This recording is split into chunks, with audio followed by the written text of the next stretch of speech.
রাশিয়ার উপর বিধিনিষেধের একটি বিল শুক্রবার মার্কিন নেটে চূড়ান্ত ভোটাভুটিতে পাশ হয়েছে।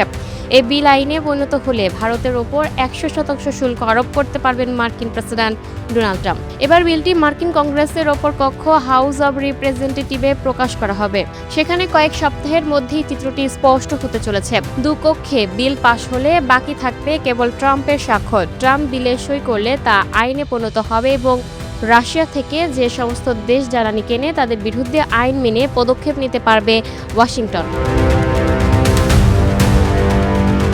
যুক্তরাষ্ট্রের এই বিলটিতে বলা হয়েছে, রাশিয়া থেকে যে সমস্ত তেল বা অন্য জ্বালানি কিনছে তারা পরোক্ষ ইউক্রেনের বিরুদ্ধে রুশ আগ্রাসনকেই সমর্থন করছে। তাই তাদের ওপর 100% পর্যন্ত শুল্ক আরোপ করতে পারবে যুক্তরাষ্ট্র। এই আইনে সমস্যা হতে পারে ভারত, চীন, জাপানের মতো দেশের। ইউক্রেন সহ বেশ কিছু দেশ আবার বিলটিকে স্বাগত জানিয়েছে। মার্কিন সিনেটে পেশ হওয়ার পর থেকেই বিল নিয়ে আলোচনা চলছে। সপ্তাহখানেক আগে ভোটাভুটির মাধ্যমে সিনেটে এই বিলের পদ্ধতিগত কিছু বাধা সফলভাবে অতিক্রম করেছিলেন রিপাবলিকানরা।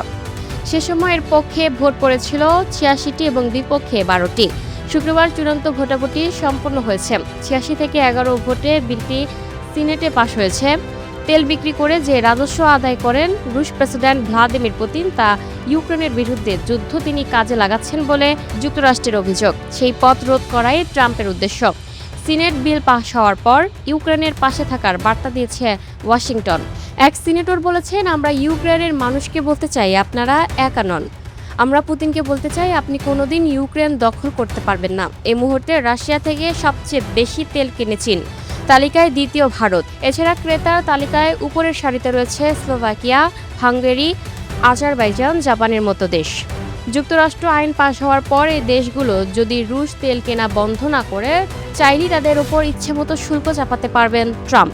সেক্ষেত্রে নয়াদিল্লির অবস্থান কি হবে? কিছুদিন আগে এই সংক্রান্ত প্রশ্নের জবাবে পররাষ্ট্রমন্ত্রী জানিয়েছিলেন, যুক্তরাষ্ট্রের ওই বিলের দিকে নজর রাখা হয়েছে।